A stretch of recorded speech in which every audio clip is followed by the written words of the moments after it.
जय श्री कृष्णा दोस्तों। हर हर महादेव। कैसे हैं आप सब?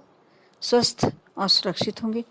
दोस्तों, ये सावन माह की जो एकादशी 24 जुलाई को पड़ रही है, कामिका एकादशी, इस एकादशी का बहुत ज़्यादा महत्व है, क्योंकि सावन मास की जो कहते हैं कि इस समय भगवान निद्रा में होते हैं, और इस समय जो भक्त भगवान की दिल से पूजन करता है, व्रत करते हैं या नहीं करते एक अलग बात है। यदि व्रत नहीं भी करते हैं और भगवान विष्णु का स्मरण करते हैं, पूजन करते हैं, उन्हें हल्दी समर्पित करते हैं, उन्हें केसर चंदन लगाते हैं, तिलक लगाते हैं, तो आप मान कर चलिए कि आपके घर में कभी भी धन की कमी नहीं हो सकती, क्योंकि उनकी अर्धांगिनी माँ लक्ष्मी ऐसे व्यक्तियों पर हमेशा कृपा बनाती है जो भगवान विष्णु की पूजन करता है। आज मैं जो उपाय बताने जा रही हूँ, ये सावन माह के लिए मैं और एकादशी के दिन विशेष करके यदि आप इस उपाय को कर लेते हैं, आप मान कर चलिए कि इस जन्म में तो आपको कभी धन की कमी हो ही नहीं सकती। ये उपाय बहुत ही श्रेष्ठ और बहुत अचूक उपाय है।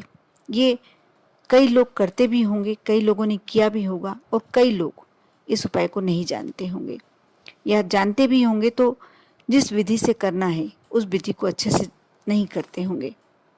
आप इस एकादशी पे इस उपाय को अवश्य कर देखें। इसके लिए आपको जो सूखा नारियल होता है, गोला कहते हैं, वह ले आएं, और उसे जो ऊपर का हिस्सा होता है थोड़ा सा काट लें। उसमें शक्कर या बूरा, वैसे बूरा डालना बहुत श्रेष्ठ होता है।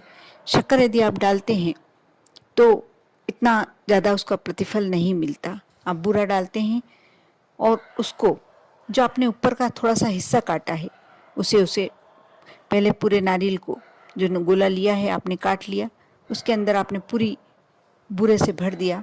उसके बाद उस ढक्कन को रखकर जो कलावा आता है उससे आप चारों तरफ से बांध दें।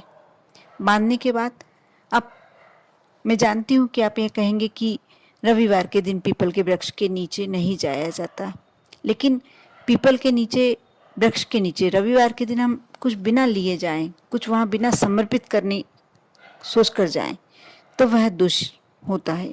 लेकिन यदि आप कुछ हाथ में सामग्री लेके जाते हैं, पीपल के वृक्ष के नीचे कुछ चढ़ाते हैं, कुछ मिष्ठान या कुछ भी चढ़ाते हैं, दीपक लगाते हैं, तो हमें कोई दोष नहीं लगता। इसलिए आप बिल्कुल बेफिक्र होकर रविवार के दिन इस नारियल को लेकर जाएं। ऐसे पीपल के वृक्ष के नीचे जाएं जहां काली चींटियां बहुत ज़्यादा मात्रा में दिख रही हों, और वहां थोड़ा सा गड्ढा खोदकर आप इस नारियल को अच्छे से बिल्कुल सहज कर सीधा की सीधा रख दें। उसके बाद मिट्टी से थोड़ा सा पूर दें और एक कुछ वजनी पत्थर, ईंटा या कोई बड़ा पत्थर उससे ढक दीजिए। अंदर के अंदर जो चींटियां, जैसे जैसे चींटियां बढ़ेंगी, उस नारियल के अंदर रखी हुई जो भी आपने बूरा रखा है, शक्कर रखी है, खाएंगी, उस नारियल को खाएंगी। जितनी ज़्यादा चींटियां बढ़ेंगी, ये मानकर चलिए उतनी ही तेजी से आपके यहाँ धन आएगा। अब सावन के महीने में ही इसको करना क्यों श्रेष्ठ है?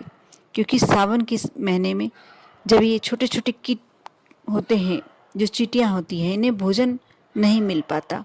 आप जब इनके भोजन का इंतजाम करते हैं, इस नारियल को जब रखते हैं, उसमें शर्करा या बूरा डालकर रखते हैं, कितनी असंख्य चींटियों के लिए, करोड़ों चींटियों के लिए वो भोजन बनता है, और उतनी ही आपके घर में तेजी से धन आता है। जो भी, यदि इसके अलावा भी आपकी कोई मनोकामना होती है, आप जब उसको नारियल को पूरा पैक करके पीपल के वृक्ष के नीचे खड़े होते हैं, जब दोनों हाथों में पकड़कर और वहाँ खड़े होकर आंख मीच कर अपनी मनोकामना कहें, 2 मिनट खड़े होकर भगवान का नाम लें, माँ लक्ष्मी का नाम लें, भगवान विष्णु का नाम लें, और उसके बाद उस क्रिया को करें। आप देखना इतनी जल्दी आपको परिणाम देखने को मिलेगा। और ऐसा नहीं, इसको एक बार ही नहीं करना, आप 1 महीने में, 2 महीने में, 3 महीने में, जब भी चाहें इसे दोहराते रहें। क्योंकि कहते हैं कि आप ये तो जानते ही होंगे कि बैटरी चार्ज नहीं हो तो मोबाइल भी नहीं चलता।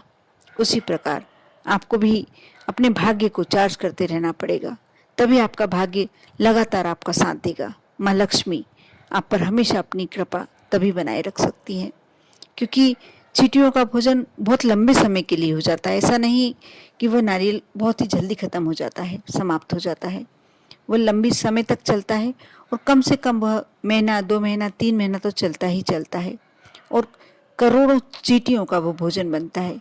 जितनी ही चींटियों का आप भोजन की व्यवस्था करते हैं, उतना ज़्यादा तेजी से आपके यहाँ धन आता है, उतनी ज़्यादा मात्रा में आपके यहाँ धन आता है। बहुत ही सहज उपाय है। इससे जुड़ा हुआ मैं एक वाकया बताती हूँ। अभी लॉकडाउन में, कोरोना के समय, जब पहली बार कोरोना शुरू हुआ, बहुत सारे लोग बेरोजगार हो गए। कई लोगों ने अपने घर में डर के कारण बाई को हटा दिया, काम वाली बाई को हटा दिया। उनके घर भोजन की बिल्कुल व्यवस्था नहीं थी। कुछ दे भी देते, कुछ नहीं भी देते। ऐसे में यह उपाय एक मजदूर ने किया और उसे ऐसे सेठ का आसरा मिल गया। एक ऐसे धनवान व्यक्ति ने उसे आसरा दे दिया कि वह बिल्कुल पूरे लॉकडाउन में उसे भोजन प्राप्त होता रहा और जैसा भोजन वो करता था उससे कहीं श्रेष्ठ भोजन। उसने कहा, मेरा पूरा समय कैसा निकल गया मुझे मालूम ही नहीं पड़ा, और उसने ये नारियल वाला उपाय किया था। यानी इतना श्रेष्ठ हो सकता है, वो बोले इतनी जल्दी मुझे प्रतिफल मिल जाएगा, मैं कभी विश्वास भी नहीं कर सकता था। वो तो मिला, उसने पूछा और ये बता दिया गया। उसके बाद ये उपाय कर लिया गया और इतनी जल्दी उसने कई बार आकर धन्यवाद दिया, कई बार आकर बताया कि मुझे इस उपाय से, मुझे जितने भी लोग मिलते हैं और ऐसा लगता है कि वो कोई परेशानी में है, धन संबंधी समस्या से गुजर रहे हैं, बल्कि खाने के लिए भी उनके पास व्यवस्था नहीं है, तो मैं हमेशा यही उपाय बताता हूँ कि ये कर लेना। एक बार करोगे, आप देखोगे, स्वयं देखोगे किससे आपको क्या प्रतिफल मिला है, क्या फ़ायदा मिला है। उसके बाद उसने नियम बना लिया है कि वो 3 महीने में, 6 महीने में जब भी उसे याद आता है, इस बात को लगभग 2 से 3 साल हो गए हैं। बोले मैंने अपना नियम नहीं छोड़ा, मैं एक बार कुछ कार्य नहीं करूं, कुछ सामग्री नहीं लाऊं, अपने घर में कोई खाने के लिए वस्तु लाऊं ना लाऊं, लेकिन ये कार्य अवश्य करता हूँ। मैंने तो बोले ये सोच के किया था कि आज मेरे बच्चे भूखे हैं तो मुझे कितना दुख हो रहा है, कितना बुरा लग रहा है। उन छोटे छोटे कीट पतंगों को जब भोजन नहीं मिलता होगा, वह भी कितने परेशान होते होंगे। और यह सोच के मैंने इस भावना के साथ ये कार्य किया। मुझे मालूम ही नहीं था कि मेरा वह समय इतनी आसानी से निकल जाएगा और आज अच्छे काम करते हुए उसका बहुत अच्छे तरीके से समय निकल रहा है। इसलिए ये बिल्कुल सच्ची घटना है। आप यदि विश्वास करते हैं तो मान कर चलिए, ये बिल्कुल सच्ची घटना है। आप भी यदि कोई ऐसी परेशानी से गुजर रहे हैं तो आप इस उपाय को अवश्य आजमा कर देखें। मैं आपको विश्वास दिला सकती हूँ कि जैसे उस व्यक्ति को इतनी सारी खुशियाँ मिली, उसने विश्वास करके ये कार्य किया, वैसे ही आपको भी बहुत सारी खुशियाँ आपका रास्ता दिख रही हैं। आप करें और अपने घर में खुशियाँ लाएं, धन संपत्ति लाएं, ऐश्वर्य लाएं। कर देखें। आप पर और आपके पूरे परिवार पर भोलेनाथ की कृपा हमेशा बनी रहे। ओम नमः शिवाय।